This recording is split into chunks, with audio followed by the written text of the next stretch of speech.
All right, what's going on, y'all? We are back with our second installment through our Esther series on the Preaching Collective. Back like we never left. Preaching Collective.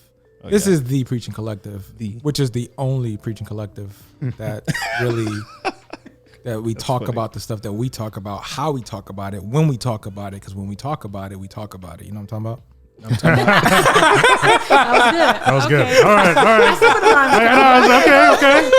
Okay.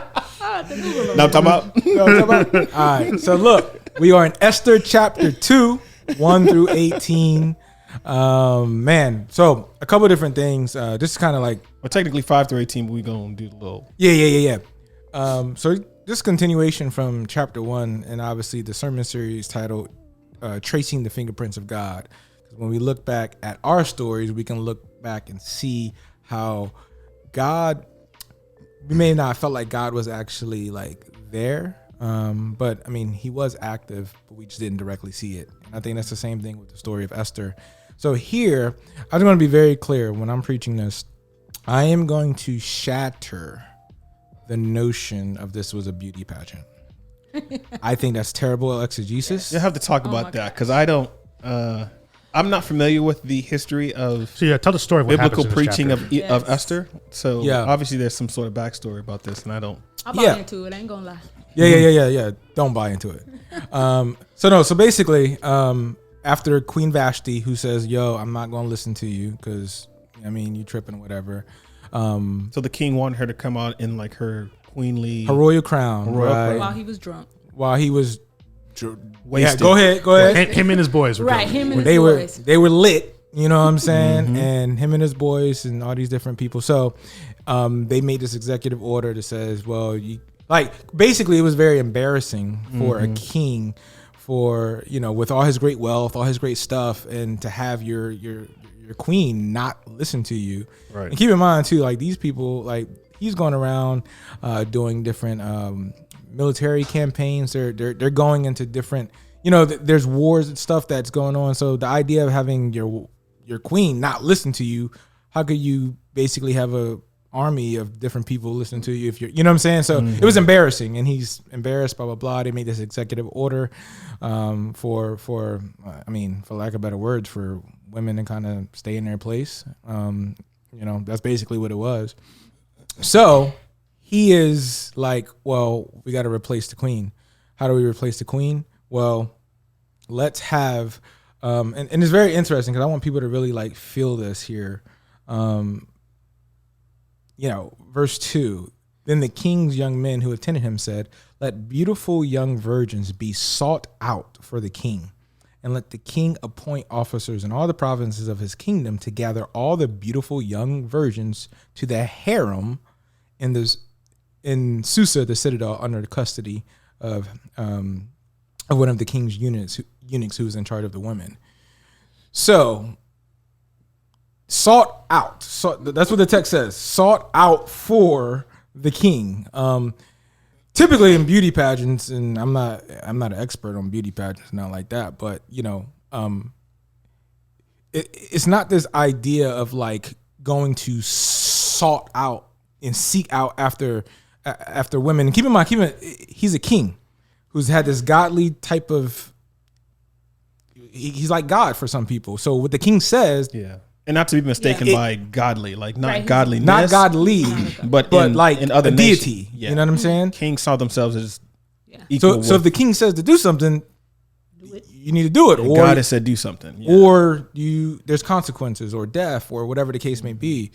So he has this harem of all these women that he's basically seeking, pleasure after, sexual pleasure that is after, and as you can see, they're sought out. So in some ways, what I'm trying to say is like these women really didn't have a choice.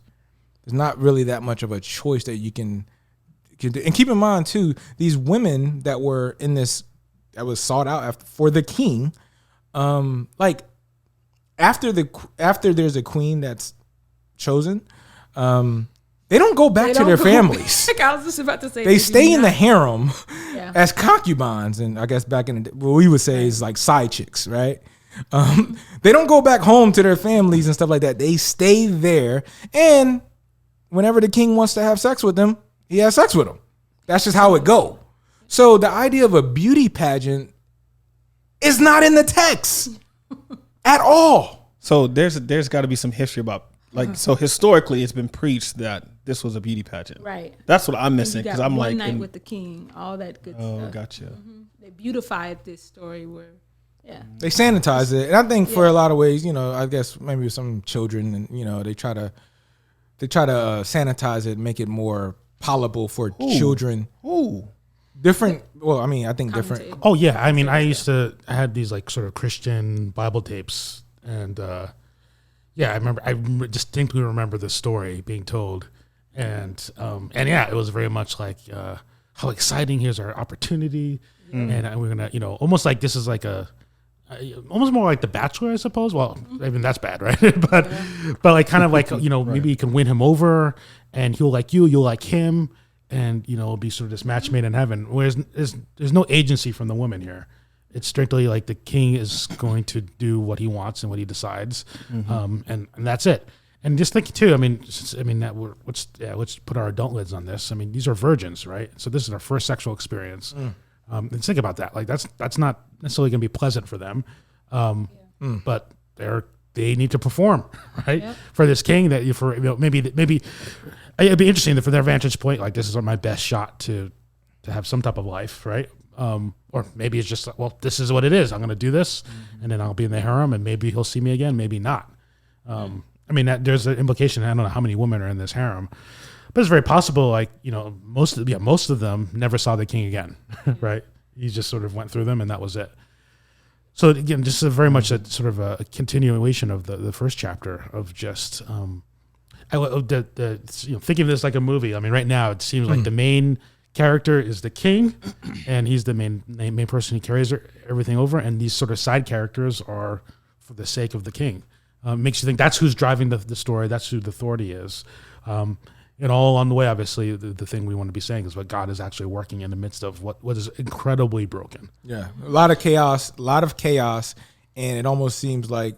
I guess the question we could be like, so like, where is God in all of this, right? That's a very valid question. And going back to the idea of the king doing what he wants and stuff like that, verse 4 in chapter 2, and let the young woman who pleases the king be queen instead of Vashti. This pleased the king, and he did so. So there is this sense of, again, this whole beauty pageant and this whole happily like, oh, this was nice. This is.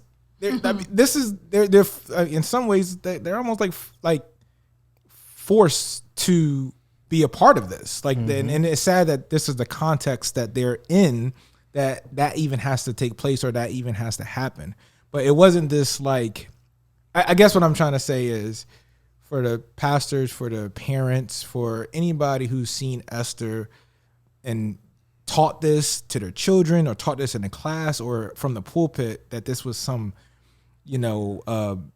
What's that show called? I think it come on NBC, that the Bachelor show. Oh, the Bachelor and Bachelorette. Yeah. Or that, if it was, because I've heard people use that or some type of beauty pageant of some sort. That is not what's going on. This is actually in the context of pain, suffering. This is abuse. Yeah. This is not like beauty pageant.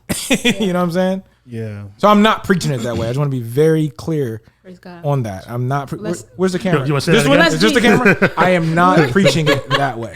It's crazy. Like as I was reading these particular this particular passage, like it made me also think about the men, because like he went up and like swooped up all of the virgin beautiful women. Yeah. Like there was nothing, and like you said earlier, like. They don't get to go home. It's not like you break up and then you get to try it again. Like 12 months. They're concubines for the rest of their life. Right. But the tryout was 12 months, and then after that, it's like after they had their turn with the king, then it was like, okay, you go back to the harem, and when the king calls you and needs you, then if it's like, but once you get taken from your family, correct, and then now you're in the authority of, it's like you're a ward of the state at that point. Yes, right. And I'm using that language really specifically because I feel like people will get that. Like, if you want to be specific, let's just call it like sex slavery. Yeah. I mean, maybe that might be a helpful picture for people to see some type of similarity of what we're talking about. Not beauty pageant, but almost like you're in this sex. Yeah, well, there's no agency from the women. I mean, the women, it can't be like, oh, I want to see the king. Right. You know, it's no. You stay there until he delights in you. He calls you and says, all right. Calls you by name. Calls you by name. Right. That's what the text says. It's extremely one-sided. It's all driven by the most powerful male figure, right, in this story right now. And I think the implication being too that like that's the way the society runs. Yeah, he's pushing back though. Like, yeah. So scenes wise, movie wise, again, keep that in mind. Now, verse 5. This is where the scene where a Jewish orphan emerges. This is, her Hebrew name is Hadassah, which means star, I believe. Her Persian name is Esther. So this is where she emerges in the midst of this movie. So here's my question for you. I don't know if it, and there's a lot. This is just part of the story. It doesn't mean I have to comment on everything, but I'm curious. What's your take on the fact that, well, it is foreshadowing, but just in general, that Mordecai instructs her not to let anyone know that she's a Jew. That's very deliberate. Yeah, that's a good question. Deception. Yeah. Well, I mean, I think this gets into the ethical, the ethical issue. Is it right to lie? Is it right to lie? Well, I think Mordecai wants her to win, right? Which is, Yeah. So here's a couple things about it. To win. Yeah. Whatever you want to call that. Well, yeah. Here's a couple things about it. I think that one thing we just got to keep in mind too is there's a possibility, and I think it's plausible to say that, yeah, maybe Mordecai wants her to win, but also Mordecai could be telling her to conceal her Jewish identity for her safety. Okay. Because, and I don't want to fast forward the movie, but when we get to that scene, there is some issues between Jewish people and a guy that's an I can't pronounce it. Agag? No, his name is Haman, but Agag. There you go. So there's some potential tension in that. Agagite. Yeah. So I wonder, could Mordecai be saying like, no, just hide your Jewish identity, maybe just for safety reasons? I think that could potentially be a possibility. But with that said, Esther emerges, and she is this young woman. She doesn't have a mother. She doesn't have a father. In some ways, she was adopted by her by Mordecai. Her cousin. Her cousin. Yeah, I mean, Mordecai functions like an uncle to her, but it's technically she's the cousin. Yeah. So I mean, she doesn't. Yeah. So adopted. So she's Jewish. She's an orphan. The text says that she had a beautiful figure. She was beautiful to look at. It says so. She, obviously, God blessed her with some booty. No, you did not. No, you did. Beauty. Excuse me. Pardon. I meant to say beauty. Sorry. You know what I'm saying? You thought Celeste was here. That was funny. It's not you. Bro, that was so well played. I don't know if that was on accident. I thought or you were kidding. I don't even care. I'm like, all right. It's not your booty. It's your beauty. I'm like, okay, all right. We in here. This is the Preaching Collective. I told you when we do the Preaching Collective, you gonna hear stuff that you've never heard before. All right. Wow. So, with that said, she was blessed with some beauty. Oh, Lord.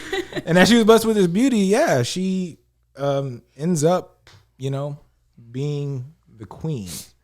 I don't know how far to get into this, but I mean, I guess I'll just throw it out there. Because some commentators, some people, they say, well, what culpability did Esther have in this? So, I don't know. As in becoming queen? As in becoming queen, like she should have resisted. She could have resisted, yeah. Not gone along with this because I mean she should, given her Jewish heritage, etc. That she was sort of sinning against the Lord by participating in this. Right. She should have said no, even if it would cost her life. Yeah. So I know, Crystal, as a woman, I would love to hear your thoughts on that. I mean, it's first of all, it's interesting because they don't mention God, but you can see some of the characteristics of her. She was respectful to her uncle. I think that was in 2:20. I know that's a little bit past what we're reading, but ask for help. Yeah. This from the eunuch. Well, yeah, for the eunuch, but then she also respected her uncle, her cousin. Yeah. Which he didn't want her to reveal her identity, so it brings back, like, that comes back into play, like they really wanted to kind of disappear. So if you like buck against the king, like, what valid reason do you have? Like, you really didn't stand out if you kind of resist like what's happening. I mean, so maybe that's where she was coming from. She wanted to honor her father figure.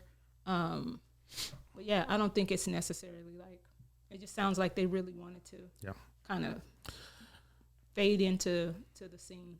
Yeah, I think that's a hard question to answer, and I feel like we're sort of approaching it from the standpoint of, a democracy, right? I think we're still a democracy. From a society where we live in a society where there's no arranged marriages, right? Where they implicate that relationships. In American culture, we have this idea that, people should both love each other when they get in relationship with each other. You could argue for most of human history that was not necessarily a factor, right? It was other factors. Is this good for the community? Is this good for our individual families? Mm-hmm. Is it good for our nation? Yeah, exactly. All those kind of things, right? Is this advance my social class and station? Mm-hmm. So there's all these other factors in play. And then, it's a complicated situation because the Jews are living in a pagan land and there's a lot of different constraints on them.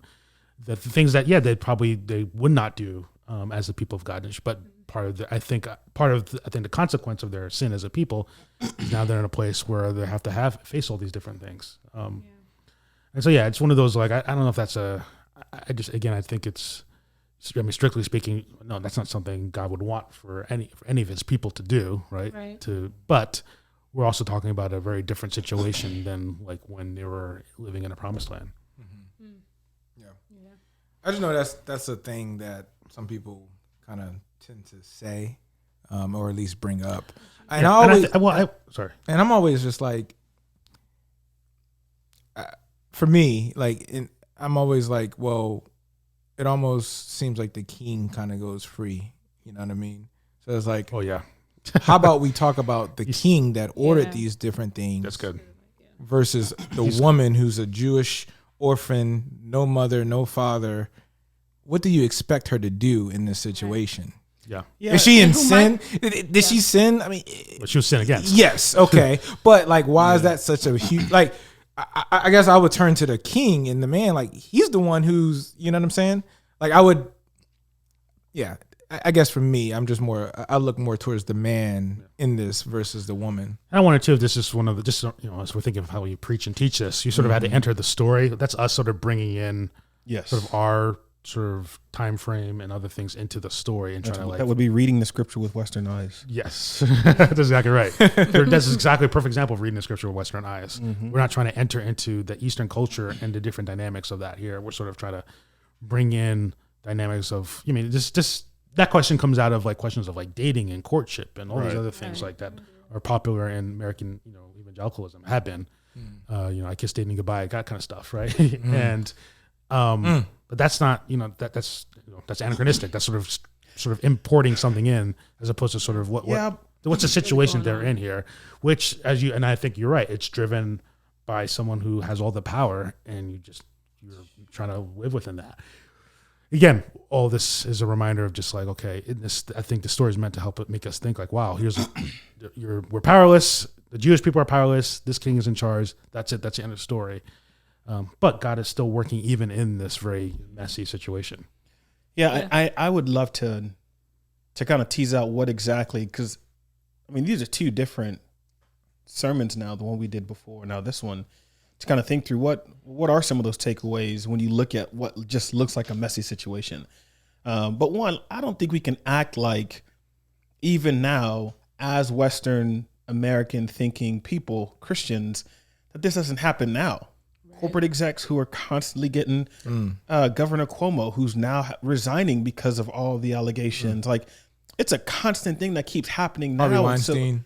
Right. So we can't act like still now people with authority and that kind of power don't abuse it in some ways where the same thing is happening. Hey, this is what I want. Now, we don't hear as much of it because it's easier to hide. But as it continues to come out more and more, you find like, oh, this hasn't really changed all that much. People who have that much money think they're kings and think they're gods. And, you know, they're just as narcissistic. They do similar, they throw lavish parties in these penthouse situations and they do the same sort of like, you know, it's just all somewhat undercover until it comes out. And now 50, 30, 20 something women are like, oh yeah, he did that to me too. Mm-hmm. Yeah. And so I don't know if it's that different. And point. So that it takes me back to then go, in the midst of all of this, to consider one, just the nature of what living in sort of a foreign nation is like.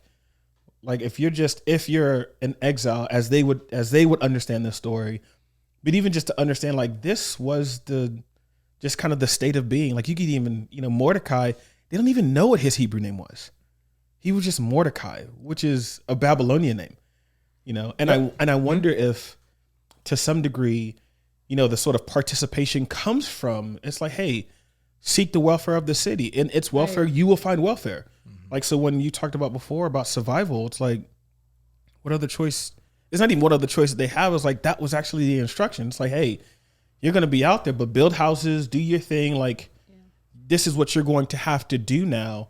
And that's just kind of the current state. And so then when it comes to like, well, does Esther have any kind of culpability? Sure, certainly it's the Western eye problem. But I think also just like, I think you're missing the point entirely. Like, I think we have to, you were saying this last time, really understand what it was like to live in Persian culture. It's like, hey, what is it? Honestly, we have to say the same thing about America or any other country living in Europe, Germany. It doesn't matter. You just go, when you're living in a foreign nation that isn't that sort of theocratic, and gosh, even then the people of God didn't do all right either. Like read Isaiah, like it's just, you know, before they even were sent into exile. Yeah. So I just think it's unfair to try to do something like that. Be like, well, Esther should have done. I think we missed the point entirely when we do that. Yeah. So, chapter 2, the king delights in her, loves her, and verse 17, the king loved Esther more than all the women, and she won grace and favor in his sight more than all the virgins, so that he set the royal crown on her head and made her queen instead of Vashti. So, this Jewish orphan woman becomes queen in the Persian Empire. Keep in mind, this is one of the most powerful and most important empires at that time. Yeah. And she is the queen through crazy means, through crazy circumstances, not so pleasant. But if we think about a takeaway, James, one thing I think about is if we stop here at chapter 2, right? We're not even finished chapter 2. But if we just finish, it is kind of like, wow, okay, like that's it, like, you know what I mean?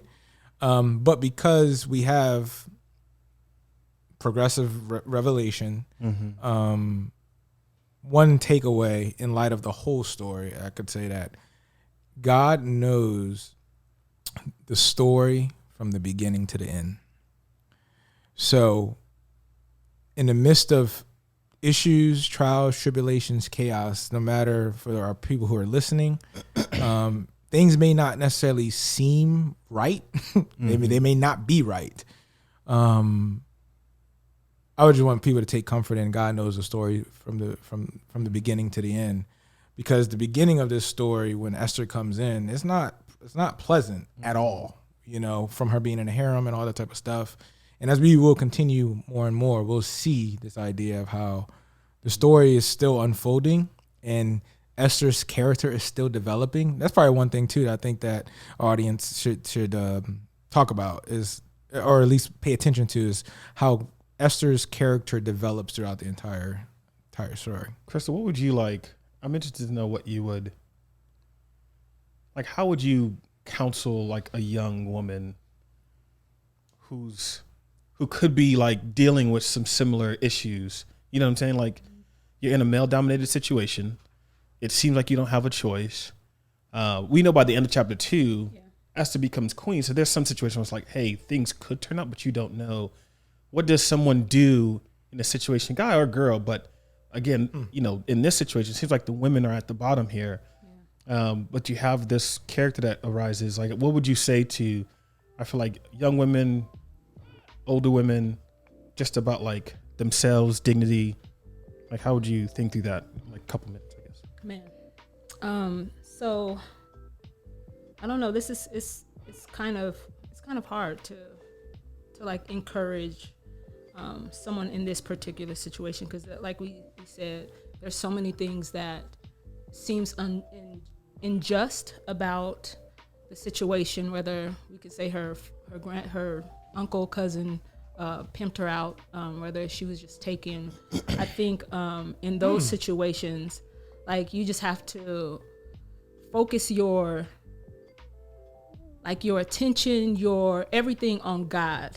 Like, ultimately, as a believer, that would be like, what are you doing in this? Like, what's going to come out of this? Like, whether it's, I'm going to empathize with somebody, I'm going to have compassion with someone, I'll be able to weep with those who weep, have like mourn with those who mourn, because it's not something that you know, I don't want to minimize it at all and say, oh yeah, you just need to get over it. But it's more so like, even in the midst of darkness, even in the things that you cannot control, God can use it, and he will use it if you allow him to.